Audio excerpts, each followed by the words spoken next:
some few administrative directives.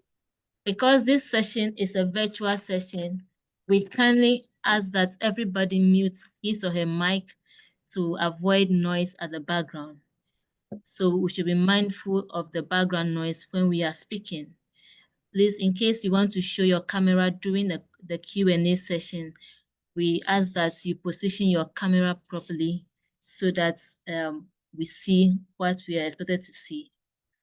We kindly ask members to try as much as possible to limit distraction. And in the course of the presentation, if you have any comments, kindly leave it in the chat box. And that when it's time for Q&A, you can't leave the message in the chat box. You can use the icon button to raise your hand for us to call you to ask your question. Please, if you have any challenge in the course of the program, kindly call the Secretariat on 0240 714 798 or 0302 732269 for any assistance. We ask that members follow our social media handles. So we are available on Facebook, X, formerly Twitter, on Instagram, LinkedIn. We are available on Telegram and YouTube.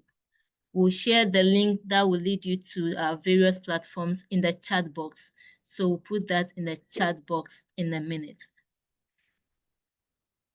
So, like I said earlier, for any assistance, kindly contact the Secretariat on the 0302 732269 or 0240 714 798. Thank you very much. So I welcome, with your permission, I want to welcome Madam President, Reverend Mrs. Angela Kamenapia, to give us her opening remarks for this Fellows Roundtable. Madam President, please, the members, thank you.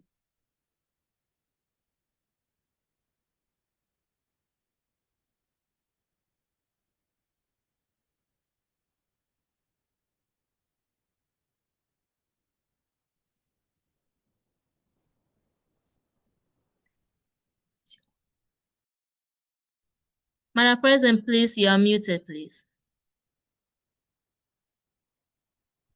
Can you hear me now? Yes, ma'am, we can hear you, please. All right. So a good evening to each of us. I'm very happy you have joined us for this call. It is a great joy to welcome you indeed to the very first gathering of our members and loved ones for the very first iron sharpening exercise. Today, we are hoping to explore a very topical subject, which is employee organizational citizenship behavior. That is a theme that lies at the heart of sustainable and ethical business practices. In today's rapidly evolving business landscape, you will agree with me that the role of corporate governance extends far beyond compliance and risk management. It is about fostering a culture of accountability, transparency, and integrity, and one that empowers employees to go above and beyond their formal roles and to contribute to the collective success of their organizations. Organizational citizenship behavior may be explained in so many ways. One of such coins it as those behaviors of employees which voluntary actions employees make to support their colleagues, and also the processes to enhance overall workplace environment. And it is a reflection of each of us, our individual commitments. These become testaments to our strength and our organizational framework. And tonight, we have an opportunity to delve deeply into this subject, and I pray that we challenge ourselves to think creatively about how we can strengthen the link between governance and employee behavior, and how we can build organizations that are not just bringing in cash, but also operating sustainably and that are socially responsible. Thank you for joining us tonight, and I look forward to the very rich discussions and collaborations from here, because they will undoubtedly emerge after this evening's session. Thank you very much. Thank you, Madam President, for that insightful opening remarks. So I hereby invite Dr. Alfred Brahma to introduce the speaker for this session. Doc, please go for it. Thank you, Celestial. Good evening again, Madam President, and good evening, Dr. Obeng-Adia. Distinguished ladies and gentlemen, I believe that you will agree with me that the introduction or the remarks of Madam President has basically underscored the importance of this Fellows Roundtable today. Its importance is further underscored by the fact that His Excellency John Dramani Mahama set out what he called the 120 days social contract. Item number 6 is on state-owned enterprises, and it's basically about turning all of them around to become value-adding state organizations. You will agree with me that central to delivering this is all about employee organizational citizenship behaviors. And therefore, this topic is so critical for our current times that, as it were, creating a platform to learn from a distinguished individual and basically to draw lessons that will then propel us into action and therefore into delivery. We looked hard and long, but of course within the cadreship of our fellows, and Dr. Victor Obeng-Adia, who at the same time is a lawyer, so I say Esquire, and a fellow of the Institute of Directors, Ghana, graciously agreed to, as it were, do justice to this topic, and therefore help increase our understanding and also build our capacity as far as this area is concerned. He is a lawyer, an insurer, a marketer, investment advisor, and a development planner. I mean, what a distinguished individual with what I would call a breadth and depth of professional experience. He has studied and attended various conferences, management and leadership seminars at both local and foreign institutions, including the Kwame Nkrumah University of Science and Technology, the University of Ghana, the Ghana School of Law, the Yale School of Management, Connecticut, USA, the Fox School of Business, Temple University, Pennsylvania, USA, the MIT, the Sloan School of Management, USA, the Howard University Business School, Washington, D.C., the USA, and International Cooperative and Mutual Federation, Insurance Federation, Singapore. Ladies and gentlemen, I mean, just the academic pursuits of Dr. Obeng-Adia and the quality of schools, as I have outlined above, clearly puts before us what I would call a completely accomplished person who attended, I mean, excellent blue chip schools, and he's basically willingly agreed to provide us this service by taking us through this key topic area: corporate governance and employee organizational citizenship behaviors. Education is not the end of everything. Experience is only gathered by doing. He held managerial positions in SIC Insurance, SIC Financial Services Limited, and Phoenix Company Limited before he became the managing director of Unique Insurance Company Limited, a position he held since 2013. Victor served on several boards and held many high-ranking positions as follows: Commissioner, Governing Board of the National Development Planning Commission, NDPC, 2021 to December 2024, Board Member, Airtel-Tigo, Ghana, November 2023 to December 2024, Executive Chairman, eSolutions Consulting Ghana Limited, a major Microsoft partner in Ghana, 2021 to date, Vice President of the Ghana Insurers Association, GIA, 2017 to 2021, Chairman of the Non-Life Council of Ghana Institute of Insurance, 2019 to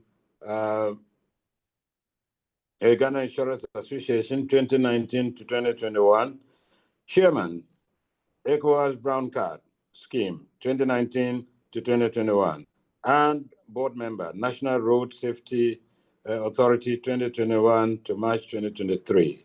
You can see, ladies and gentlemen, that his experience is varied, both local and regional and international. But in all this, all work and no play makes Jack a dull boy. Dr. Victor Obeng Adiya Esquire, Fellow, Institute of Directors, Ghana, have been indulged in a number of key hobbies. And just to mention a few, one is to read, that's reading, soccer, jazz, and high life music. Ladies and gentlemen, please join me to welcome him, Dr. Victor Obeng Adiya Esquire, Fellow, Institute of Directors, Ghana, to this very important program, which is a Fellows Roundtable. Welcome, Dr. Obeng Adiya. Thank you very much, Dr. Brahma.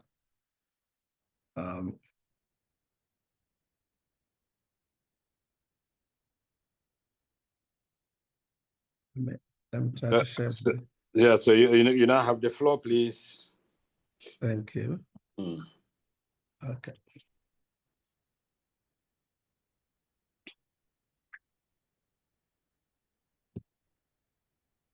Okay. Thank you very much, Dr. Brahma. Good evening, President, Madam President of our Governing Council, the Vice President, members of the 10th Governing Board, the Chief Executive, Dr. Brahma, cherished fellows and members of our dear Institute. Ladies and gentlemen, good evening to all. Thank you for making this a possibility for me to come and share a little knowledge that I have and experience in corporate governance in the area of employee organizational statistician behavior. And I hope today we're going to make it very interactive, more questions, more contributions to enrich our depth of knowledge in corporate governance, a topic that formerly people thought it was only about finance and profitability. And as Madam President just said, and in her presentation, in a small remark, I said, Madam could easily qualify for a PhD in corporate governance. It was just a wonderful presentation. Madam, thank you very much. So by way of my presentation, we're going to go through what we try to explain what corporate governance means and the elements of corporate governance. And we also try to make it as possible, more practical. We look at the various components of or the relevance of corporate governance to shareholders, the organizations, the employers, and customers. Also, we're going to look at the effect of the CG on EOCB, and also strategies, which is very important for leveraging corporate governance to elicit, you leverage on the presence of CG to elicit the EOCB from customers. And then we try to also intersperse it with the effect of compliance of corporate governance structures in an organization, and then we conclude. And we try to make it as brief as possible, but more insightful because of various time zones that some people are. I know people are watching from Kenya and US. US, you are already up, but Kenya, they're about to sleep. Singapore, already getting to the morning. So, what therefore do we mean by corporate governance? And what comes to mind when we talk about corporate governance? People will just look at board, engagement, audit committees, transparency, risk, corporate growth, sustainability, governance, and so on and so forth. So, a firm without corporate governance structures in place will look like what we are seeing, a house on fire. There will be chaotic scenes, and the building will burn to ashes and crumble. A firm without corporate governance structures will lead to that. There will be disillusionment on the part of employees, and today the emphasis is on employees, and that they cannot give up their best. The same way, a firm without corporate governance is like a ship with no captain. There'll be wreckage, and there'll be nobody to salvage. Also, we can also liken it with an octopus on skates. There'll be no direction. It moves up and down, back, forward, and there's nowhere to move. And then the aim of the shareholder to invest to get returns, to make sure employees are happy to give up their best, is never achieved. So corporate governance structures are very key in an organization. So what therefore is corporate governance? And here we try to go a bit academia, but like I said, I promise to make it more practical. So according to Shelfer and Vision in 1997, corporate governance is a mechanism which deals with the ways in which suppliers of finance to corporations assure themselves of getting a return on their investments. And here, they want to assure themselves of getting return on investments, and the most important tool in an organization or the important mechanism is what? The staff, the employees. When they are able to outperform themselves, then shareholders can achieve what Shelfer and Vision try to explain to us.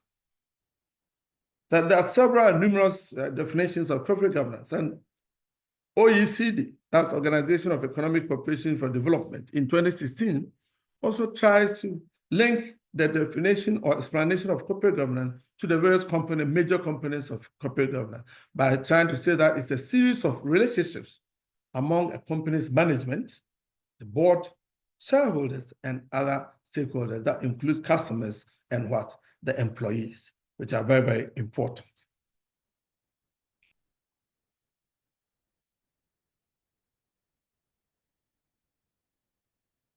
There are several elements or mechanisms that make up corporate governance structures in an organization. But for the purpose of this presentation and this discussion, I want us to concentrate on 4 key, most important ones. I bet there are others. So look at the shareholders, who, like I said, are the owners of the corporation who supply capital and resources to the firm. And then we look at the board of directors, who are the individuals appointed by shareholders to oversee the affairs of the organization. And they work through the management, headed by the CEO or the MD and his team to oversee the day-to-day operations in the organization. Now, there's a 4th element, which is very key, and that is the element that ensures accountability, transparency, and prudence management of resources, among others. And that is the audit committee of the board and the audit functional units within organizations. These are very key and 4 critical elements of corporate governance structures in an organization. So when you cannot boast of having corporate governance systems in place when these 4 elements do not exist. So that I can have a company where the shareholder, the owner, is a board chairman, is a board member, his first son is a board member, all his family members are board members, all the same people are the same management, and the same people are the audit. Then you stand in for chaos. There can be repercussions one day.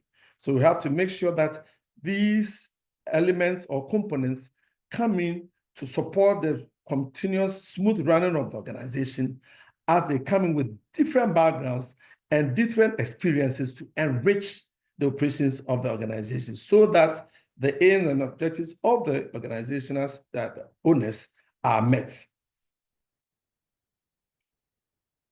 So we're now going to look at the relevance of corporate governance to shareholders, as well as to the organization itself, the employees, and the customers. So how relevant is corporate governance to the organization itself? We know that when you have corporate governance structures in place in an organization, it can lead to what improved decision-making in organizations. Corporate governance structures so that when, as I said earlier, power is not concentrated on one person, but we have various decision-making structures. So they have the board, you have management within management committee, you can have your audit committee systems running perfectly. You have functional divisions, and everybody is allowed to play his or her role very effectively. Is going to improve on decision-making within organization, and there's going to be smooth operation of the organization that can lead to job satisfaction of the employers, which can lead improved performance of the employees, and therefore the shareholder who virtually needs money or corporate social responsibility can be improved upon to help our dear nation, Ghana, and the global economy as a whole. Secondly, corporate governance promotes accountability and transparency. As I said, when you have the structures in place, notwithstanding the core function of the organization, you can be a consulting firm, you can be a legal firm, you can be a production firm, but you still need accountability and transparency. And this is highly overseen by the audit committee of the board and the audit units within the organization. So I always urge companies to ensure that those handling compliance, those handling audit systems are not taken as just junior rank. So you go for meetings, senior management meetings in an organization, and you don't have an audit manager there. The person managing the audit committee, it was 7:30. the person managing the audit is just a small officer who cannot even question any manager. That is, to me, a very wrong approach. You have to make sure that you empower the audit systems in place, put compliance systems in place, put proper systems in place, and that can ensure accountability, transparency, which will lead to what? The employees in the organization exhibiting the best of what attitudes in the system. Because when people know that systems are transparent, they tend to give up their best. Also, corporate governance can be useful in protecting the reputation of an organization and its members. When the customers around the globe are aware that there is consistent, systematic principles running within an organization, the reputation of the organization goes high. Even in Ghana, when you want to go and operate your bank account with a bank, you want to find out, are these banks always having challenges with corruption cases? Are people stealing their money? Are people hardworking? Do they respect customers? You look at all those questions. You ask those questions before you join that bank to deposit your money. So when you know that, oh, as for Bank A, there's so much transparency, the people respect the customers, they respect the staff, then you know that you want to go in there to join that company, to put your money in there. It gives you more confidence. So the presence of corporate governance structures help to protect the reputation of the organization, and they can lead to the growth of an organization. So today, I want to urge all leaders of corporate Ghana to ensure that corporate governance practices are in place, which can help boost their reputation and, in effect, help the growth of the organization. And mind you, as you do that, employees become happy and they put up their maximum best. And this can also help to what? Attract investors. There are so many companies, they go around writing a lot of theses of proposals, and they don't get people to invest in the organizations because they don't have structures of corporate governance presence in the organization. The workers are not happy. Potential investors come in, they speak to the workers, and they go back. But there are some companies, because they've made name for themselves that these systems are working within the organization, people even want to associate with them, and they want to invest their monies in such an organization. So we know that organizations that do not practice corporate governance suffer from two main fates, that is mismanagement and eventual collapse of such institutions. And mind you, the shareholder will lose their money, and the aim of setting up that organization shall never be achieved. Then the relevance of corporate governance to the employees. We know that corporate governance structures, or when it exists in an organization, promotes what? Fairness in employee compensation. It's not one-man show, as we say in our local parlance. So when the employee knows that he's compensated very well, so that the owner of the organization will just look at your face, oh, this woman is my classmate's daughter, so let me pay her X amount. And then when this person comes in, I look at his face, no, it doesn't come from my hometown, I pay him differently. No, then you are doomed for failure. But when the structures are in place, and you put systems, so the people's managers, the HR concept is running very well. Professional HR managers are running your HR department. Compensation systems are in place. They adhere to it. Then employees become very happy because they know there's fairness. There's fairness in compensation, and then people want to give up their best. And that can lead to the growth and higher reputation of the organization. Also, corporate governance presence also what? Help to create positive organizational climate and conflict resolution mechanism. When those systems are in place and employees have issues, there's conflict, there are systems in place that will help resolve the conflicts for them, and the employees become happy. But when you work in an organization where there are no systems in place, only one person will come and educate in a matter. You cannot appeal to the case. There's nobody to listen to you. Employees come to work, and from day one, they want to write the application to leave. But when they know that when their immediate bosses or even their colleagues trample on their rights, then there's a system in place that can resolve it for them. They're always happy. They come to work happy, and they give up their best. And as has been explained earlier on, citizenship behavior are behaviors that employees put up that they are not necessarily rewarded, but it goes a long way to help the growth of the organization. Sorry. And then also, corporate governance provides a framework for regulating and monitoring employee performance and behavior. When systems are in place, performance management systems are in place, organizations know that, hey, our behaviors are being monitored, our outputs are being monitored, our attitudes are being monitored. They tend to adhere to rules and regulations because they know that is how they are going to be promoted, that's how they are going to be measured. And when they know that these systems are very fair, they give up their best, and the EOCB that we're going to talk about down the line comes out perfectly. And at the end of the day, the companies go out, and the name out there, everybody wants to be associated with such an organization.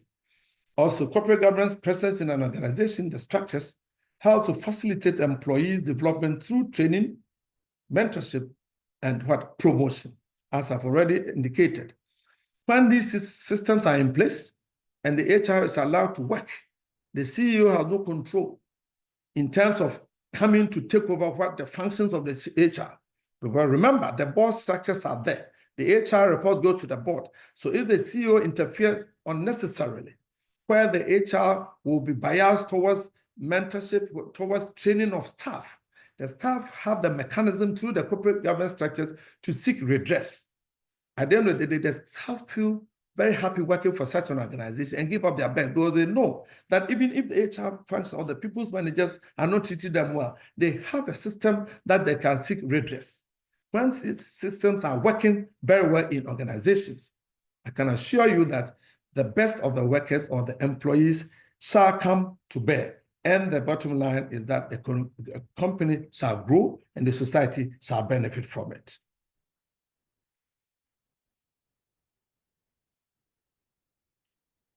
So I put up this question. Can corporate governance make employees do things they are not even paid for? Those of us who started with us, I think Madam President, in coming up with her comments, did justice to corporate governance and is EOCB. So can corporate governance make employees do things they are not even paid for? That's the question. According to Organ 1988, corporate EOCB is defined as what? Individual behavior that is discretionary, not directly or explicitly recognized by the formal reward system, and that in the aggregate promotes the effective functioning of the organization. Second, the G-H in 2002 also defined organizational citizen behavior as what?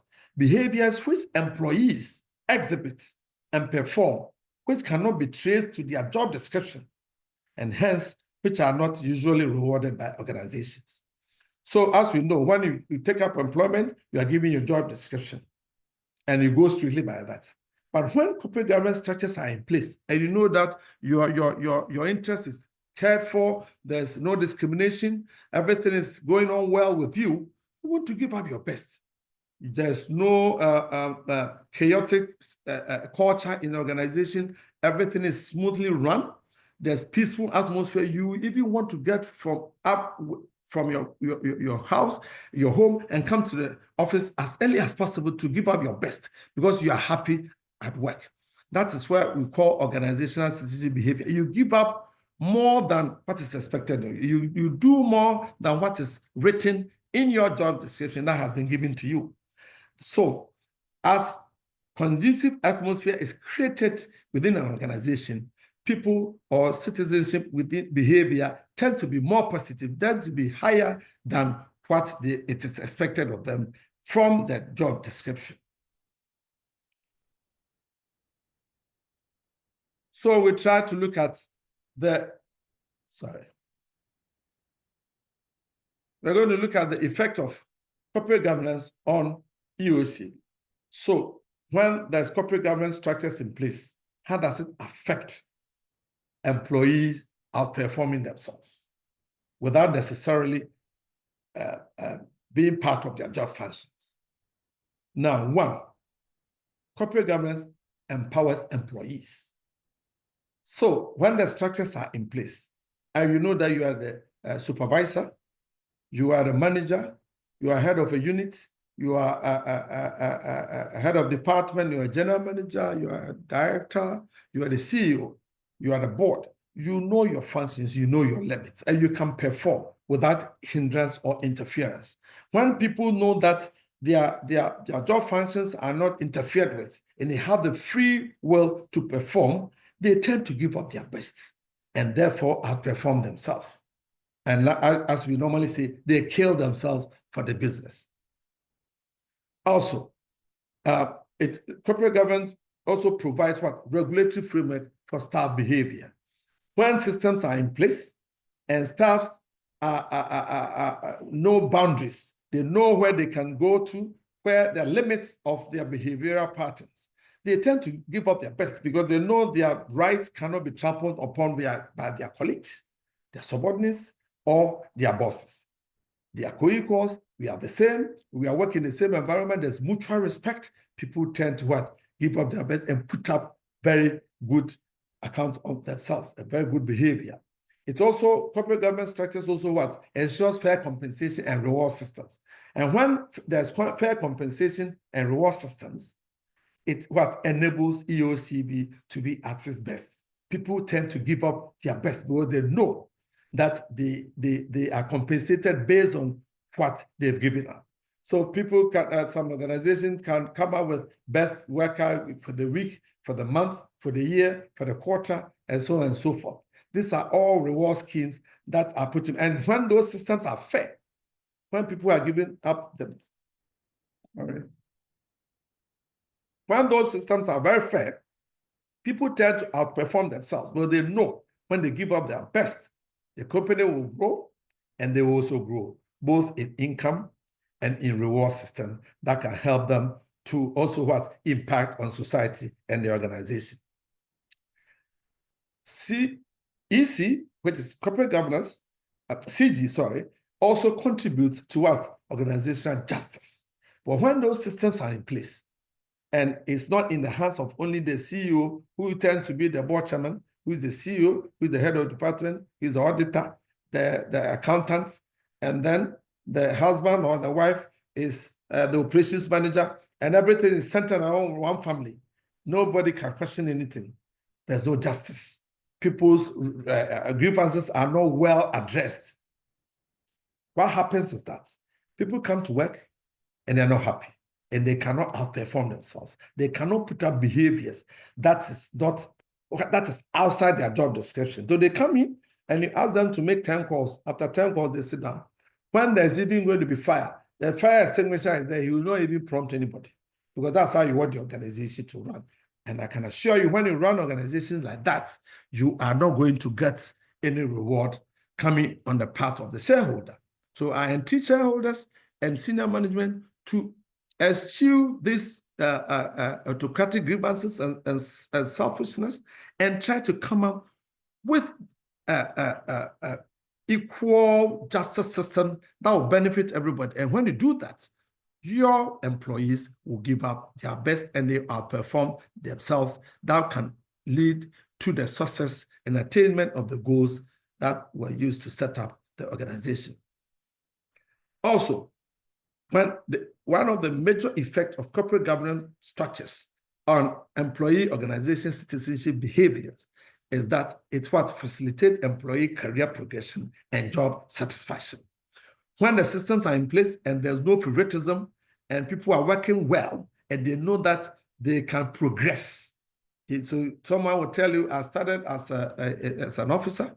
You come to my organization, somebody started as an officer, and in no time, he graduates, become a general manager. Some becomes a manager. Some go up to become senior. They see people moving up. When they are giving up their best, they don't shy away from it. But they know that their best can give them reward one day. But when they give up their best and the reward system are skewed, I can assure you, you can never get employees outperforming themselves. So I also want to entreat CEOs and managers, middle management, and fellow members of their institute and friends out there to make sure that there's fairness in the organization, adhere to corporate governance structures, and this will ensure fair career progression and job satisfaction that can lead to employees outperforming themselves. That can also help in the growth of the organization. So, what are the strategies that one can use to leverage the existence? So you have the corporate governance structures in place. Yes, they are in place, and we know the benefits. How can you use those strategies or those structures, of corporate governance put in place to elicit employees' organizational citizenship behavior? And here we're going to look at 6 main strategies: ethical leadership, resource adequacy, one corporate culture, employee engagement, employee appreciation and rewards, and community support and culture. So ethical leadership. Here, we are looking at leaders who try to demonstrate personal virtues and moral behaviors. Example, caring, being honest, being trustworthy, and being transparent. You must be fair, as I've already spoken about. When you are a leader and you are seen to be very not caring, you are very dishonest, you are not fair, it transcends down and permeates within the system of the organization that you lead. So when leaders ethically are honest and trustworthy and fair, and they show compassion and care towards the staff, the employees of the organization, they feel belonged and they are able to give up their best. So let's all try to show honesty, to be trustworthy as leaders in our own small way. We are not talking about CEOs only. We are talking about heads of department, even the supervisor down there. Everybody, once you lead a team or one person, let your subordinate know that you are very honest. And when he's giving up his best, he doesn't blink an eye. But he knows very well that you are going to cover him up by defending him as he's done the right thing. But person goes off his normal way to give up his best, and when the time of reckoning comes, you are not fair. You don't compensate him or her well. The person will never come back to do good anymore. So you just come and fold his arm, pass on the file, and that's the end of it. So let's show good leadership, care, honesty, transparency, and try to what? Be very what? Trustworthy. And this can lead to eliciting what? Employee organization citizen behavior from our employees. Then resource adequacy. You know, I mean, we try to ensure that resources are what? Put at the disposal of employees. You know, you go to some companies, salespeople are supposed to get vehicles to go out, and the general manager, the CEO, the head of department, or his manager or his branch manager have sent a car to go and pick his children from school. And then the people are there dejected. The client is calling him, you people are not coming. Are you not coming? That salesperson is the face of the company out there. And then he's not able to perform. So let's put adequate resources at the disposal of our employees. And I bet you they can outperform themselves. In this age of data age, where people use technology, just common internet is not working. You will not be able to provide internet base for them to work. It becomes very difficult. It becomes so disheartening for employees to give up their best. So please, let us all try to put in place adequate resource for our employees, and let's watch and see with proper reward system and transparency whether the employees will not give up their best. They will outperform themselves and come out with suggestions that you, the leaders, have not even thought of. So please, let us try to leverage on what? Provision of resources to our employees, and then I'm sure they are going to deliver. There must what? Be what? Warm corporate culture in the organization, you know, from both top to what? The bottom. And this is very essential to elicit EOCB from our employees. When there's warm corporate culture, people feel free, they can, you know, there are some CEOs that when they are in the lift, employees cannot even join the lifts. That's a shame. We have to move away from it. There are some general managers, when the MD is not there, people are dead. It's as for MD, he's good, but this woman, this man, I cannot go to work. When I'm going to work, I'm scared. That is wrong. Let us show discipline. At the same time, let people feel comfortable coming to work. What's minimal? You spend minimum 8 hours. And if you're not happy at work, you cannot give up your best. But I can assure you, when people feel warmth, that's warm organizational culture, that people feel happy, they want to come out, they give up their best. They do things that they are not even asked to do, and in a positive way, help to raise the image and the profitability as the shareholder wants in an organization. There must also be what? Employee engagement. That's the fourth point, where there's that when employees feel connected, they feel that, hi, I have this idea and I share it and my bosses can take it up and we all work together. We work as a team. You engage. You don't always impose. Then people feel belong. The sense of belonging is now aggravated. And when there's that sense of belonging, people want to give up their best. So at the end of the day, it is expected that decision makers will feel connected to the subordinates and their co-equals so that they all, through engagement, can come up with the best practices. And I'm telling you, when you get people involved in the organization, the running of the organization, they tend to give up their best because they own the business. And they feel that when they give up their best and they are rewarded and they all grow, they grow together. When they fall, they all fall together. But if you're not careful and it's only top-down approach, you are just dictating. You are dictating. You go for, there are some CEOs, they go for management meeting. He will speak for 1 hour. No, any question, any comment, the place is quiet. You have to bow your head in shame. That shouldn't happen. Let the workers, let your colleagues feel comfortable to come up with suggestions that will help grow the organization. And then this is very critical. Employee appreciation and reward scheme is very important. It is very, very important because when employees are rewarded and appreciated, they feel like giving up more. They feel like, if you attend award ceremonies and it is very fair, look how elated people feel when their names are mentioned. They want to do more.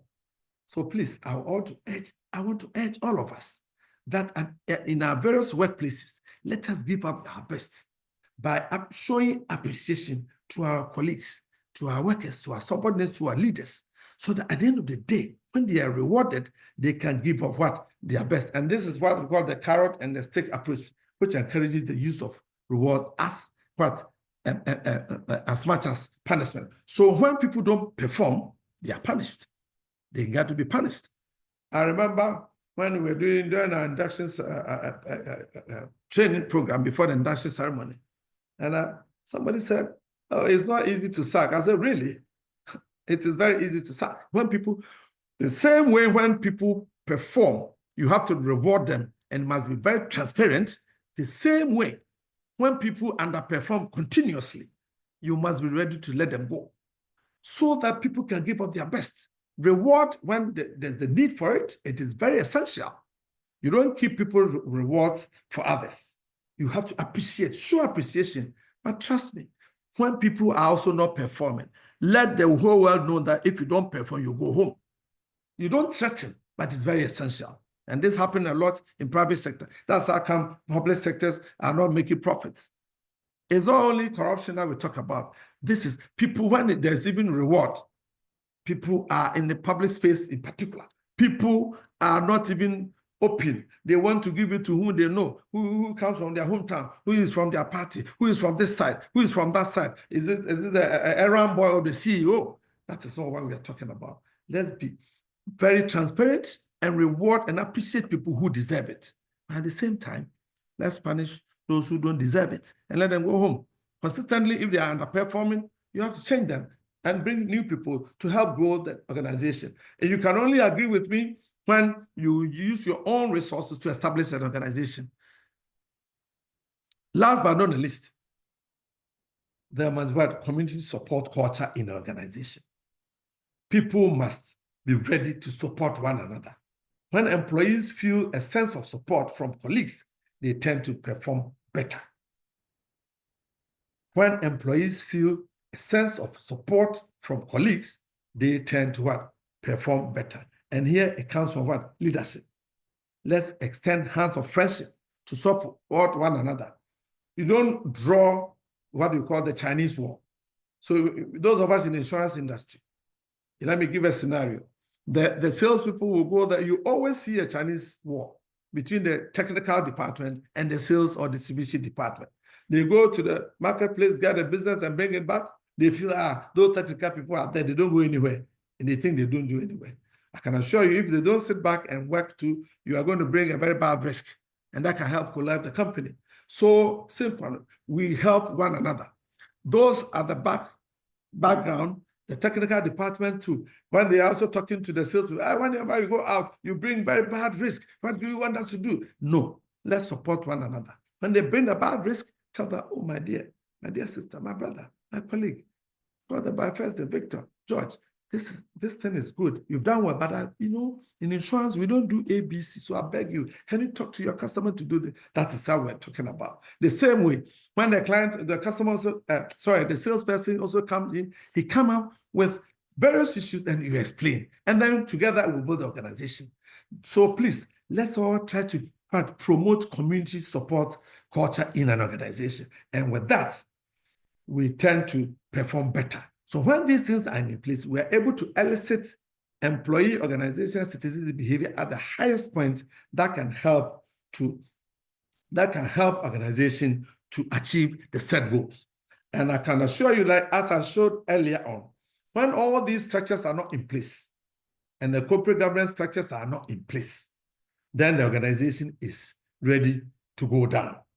So please, let's adhere to corporate governance structures, but not only for profitability, but for employment engagement, so that employees will feel at home, they own the business, and they can outperform themselves. And when this happens,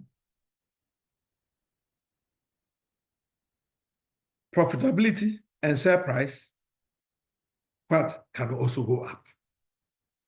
When employees give up their best, profitability of organizations can go up.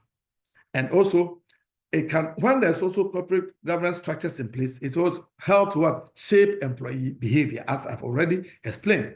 And we can also conclude that the firms can also imbibe corporate governance values into employees. That can also translate into organizational citizenship behaviors. But when they are in place, employees tend to give up their best, and they become a culture. So that you go to a company, you see that these people are always outperforming themselves. But I go to another company, company B, they are always complaining because the systems and structures are not in place. Even where they are in place, fairness are not also in place. So firms that have high degree of staff demonstrating EOCB are going to reap strong performance benefits in their industry. I think I bring my presentation to the end. I want to thank each one of you for listening to me, and I hope our next line is going to be Q&A, and also I also recommend contributions to what I've just presented so that we can enrich ourselves as we move forward. Thank you very much. Thank you very much, Doctor. Thank you very much, Dr. Obin, for this presentation. Unfortunately, we've gone beyond our time by 10 minutes for the Q&A, so we have only 5 minutes. So with your kind permission, there is a question in the chat box. I don't know whether you can pick that one. Then we give an option for 2 people to ask a question before we end the session. But before I read the question in the chat box, we have the hand of the Vice President of IoD Ghana, Mrs. Mary Asariebo's hand up for a question. Madam VP, please, you can go for it. Thank you very much, Celestial. And thank you very much, Doc, for your very insightful lecture tonight. I wanted to add 1 or 2 to what you had already presented, just to remind us that corporate governance is not only a question of having the right structures in place, just like you have told us, but that there are certain systems that go with it. And I want to talk about maybe 2 of them very briefly, that a good corporate culture starts right from the very beginning of onboarding an employee. When we do proper orientation for employees that come in, we give them the right culture. One other thing we do is that we have to give them the SOPs, the standard operation manual, because if they don't have those things, then they may be working in a way that would not, bring cohesion within the organization. And so these 2 are very, very important, that if organizations do not have operations manual for each of the areas of work in the organization, it's an important something to have. And it can be revised, and it will cause improvements in the organization because you are able to see where you can make changes and where you can maybe remove something that's not working very well. I just wanted to add that and to say a big thank you. Thank you, Celestia, for the opportunity. Thank you very much, Madam VP, and thank you for the contribution. Just to give an update to the participants on the call, that we will share the recording link on the various platforms where you got the registration information from. And by tomorrow morning, we'll share the recording link with you. So, Doc, please, before I ask Dr. Joseph Taki to ask his question. I want us to take the question in the chat box. It's long, but let me just keep the main question. It said, can we in Ghana ever have fairness, especially those who do not have political parents to favor them? Hello? Yeah, can you hear me? Yes, Doc. Yeah, I think so. It's possible. It is a big possibility. One thing I've learned in my corporate life is that when we are not there yet, we keep complaining. And when we get there, we tend to do the same thing, or we do the worst thing. When we decide that, hey, this is my time, I want to be fair, and that the consequence, I'm going to hold it myself, you can do it. So there's that hope. It's possible. Some of us never got to the top through whom you know, never. Through hard work, through interviews, you go with confidence, you gather yourself, and you get there. I always tell people that I know that it's not every CEO that was appointed through handpick or all employees. If you come to organizations, more than 90% came in through the interviews. Some also came through national service. When they finish, there's what do you call it? There's a vacancy, then they are absorbed. So it's not always that it is not fair. Even if you think it's not fair, it's not just, we're not talking about only government sector. Let's decide that we can do it, and we will do it. Thank you very much. Thank you very much, Doc.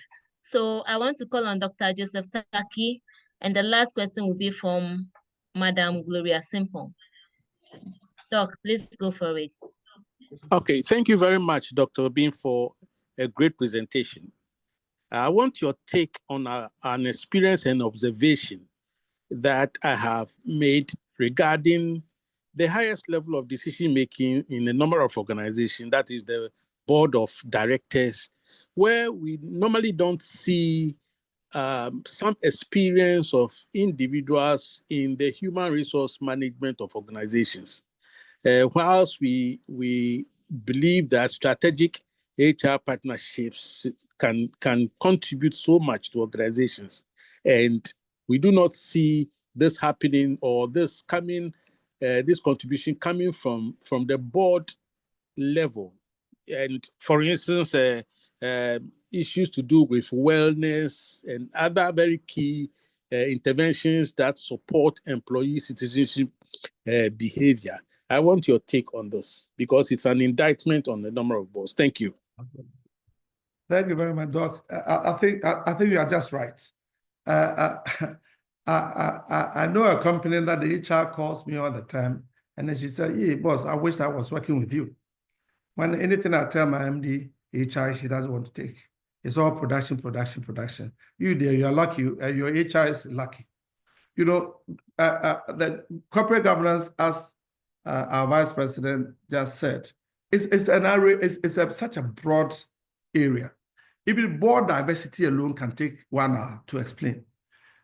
The composition of our boards is a very key thing. But I think the HR subsector will get there because formally, when IT, and it's still there, you get companies that the IT manager, in this day and age, even a senior management level, the IT manager is not part of it. They get a small boy from tech or from any of the universities, he knows technology small and it's IT. But that is strategically, that runs the business. The people are not seeing it. And it's still the accountant, the lawyer. So you go to all boards, chartered accountants. I'm a lawyer, my people are there. Then you have more chartered accountants and more lawyers.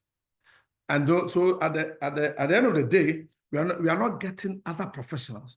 So when you are establishing a board, if you happen to be in a position to advise a shareholder or shareholders to put in place boards, they should look at the diversity, the backgrounds of the board members, so that people come with HR background, people come with sales and marketing, people come with technology, people come with accounting, people come with law. Then they help, so that we shouldn't be the preserve of only lawyers and accountants. But I'm sure these are old professions. HR profession started coming in Ghana at a professional level not too long ago compared to lawyers and accountants. So maybe that is why. But HR is such a critical human capital. If you ask me, is the most important. Without the human being, there's no organization. So you are right, but the only way to resolve this problem is that those of us in the HR fraternity, we should strive and keep pushing and keep pushing. And one day we're going to get there and even overtake the lawyers and the accountants. But every profession is very important. Just that we are not there yet. So we still think some professions are more important, which is never true. So I think I agree with you, but the only advice is that don't let us give up. We'll keep pushing. Formerly, if you know, those of us from marketing background as well, marketing and sales budget was costs, but now it's no more costs. So CEOs will never give out money for advertising, but now they do. So the same way we know, and we know how critical the role of HR is, and we are going to get there. Thank you very much. Thank you very much, Doug, for that explanation. So we call on Madam Gloria Simpon. Thank you very much for the opportunity. Good evening, all. And thank you, Doc, for the excellent presentation. My question is almost like what the last questioner asked, but his is more of the board. I want to ask the same question towards the core management of the organization. And the other part of the question is it possible that what we are learning, IoD will have a way of organizing such trainings for some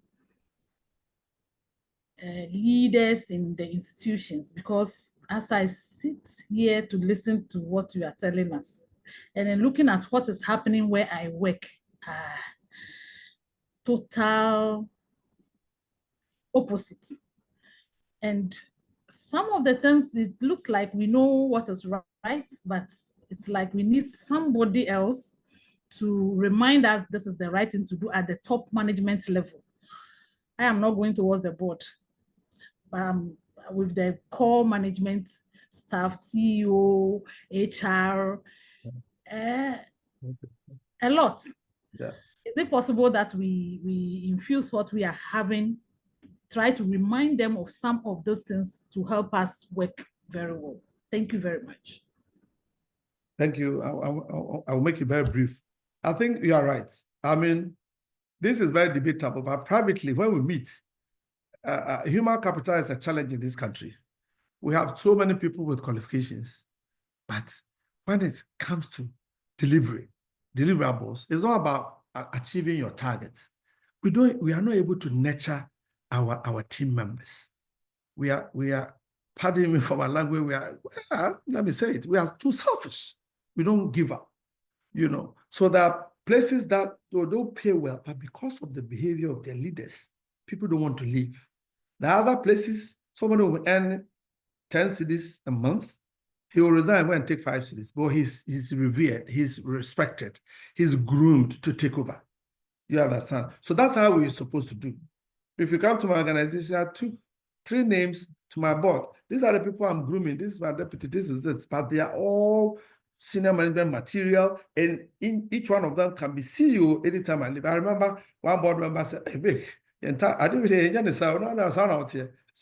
I laughed." So you can imagine, this is a major problem being faced by the country. But let's try and strive and work hard towards it. We are going to get there. But if we want to insist, that's why I don't insist on promoting people with qualifications. Once the HR set the standards, minimum qualification is first degree, and you have it, you are good to go. Going up, PhD, triple masters, and those things, I don't care. I look at your attitude and your contribution to the organizations, achieving the organization, then we train you and you promote it, then you go up, so that you become the people's person. Whether you're a woman or you're a man, the gender doesn't come in, your attitude. So I'm sure it is a major problem that is being faced anywhere I go. I listen to people, it's a major challenge. So you come to my organization, it's very difficult to poach a staff because of the way I treat them. The way I treat them. Now, some places, you tell them that you want to leave and people are happy. MD is leaving. Yeah, GM Finance is leaving. Then they will even go to church to go and pray and pay tithes and sow seed. But others, they are going to sow seed for God to touch the heart of that man not to resign. So it's a major challenge at both senior level, and they take it to the boards. Some of the boards also don't treat the CEOs fairly at all, or the executive members. So it's a national challenge. But I think our dear institution can take it up, and through proper training, continuous training as we are doing now. The people on this platform are many. I pray that those who listen to this conversation, as they go up, they will not turn their back to us and be people's person to help leverage upon what they've heard and grow people to take over from them as we progress as a country. Thank you. Thank you very much, Doc, for that explanation, and thank you for the presentation. So I kindly call on the President of IoD Ghana in the person of Reverend Mrs. Angela Kamena-Appiah to give us the closing remark before we end the session. Madam President, please take over. Thank you very much, Celestia, and thank you, Dr. IoD-Gh. All too soon, we have come to the end of this interactive session. I do know that we have learned a lot, and for some of us, we have been reminded that when employees feel valued and heard, they align with organizations' mission and values, and as such, are much more likely to exhibit these behaviors that we are talking about. These behaviors will then drive innovation, and the employees will be open to constructive feedback, they will collaborate better and drive long-term success. But as advocates of good corporate governance practices, it is our responsibility to create environments that nurture these behaviors. A big question for us to reflect will be, how mindful are we as employees that our employees are not just resources, but that they are key stakeholders whose engagements and constructive feedback will help our businesses to grow, have resilience, and receive the reputation we desire. Other questions we may ask ourselves are the robustness of our governance structures, and whether these structures, if available at all, are inclusive, ethical, and forward-thinking. Mindful that we are in evolving times and we need agility in our business environments. Ladies and gentlemen, let us challenge ourselves to think creatively about how we can strengthen the link between governance and employee behavior, and how we can build organizations that are not able to generate much needed funds, but also drive sustainable and socially responsible outputs. I believe together we can pave the way for a future where good governance and employee citizenship go hand in hand to create value for all stakeholders. Thank you once again for joining us for this saw sharpening exercise. God bless us all. Thank you. Thank you. Thank you, Madam President, and thank you, Mr. Dr. Obin-Adie. And thank you, council members and members of IoD Ghana for joining us for this evening session. As said earlier, the recording link will be made available on the platform tomorrow. So please, after tomorrow, kindly watch the platform for the next session of this soul sharpening session. Thank you, and a good night to everybody. Good night, everyone. Thank you, Celestia. Bye-bye.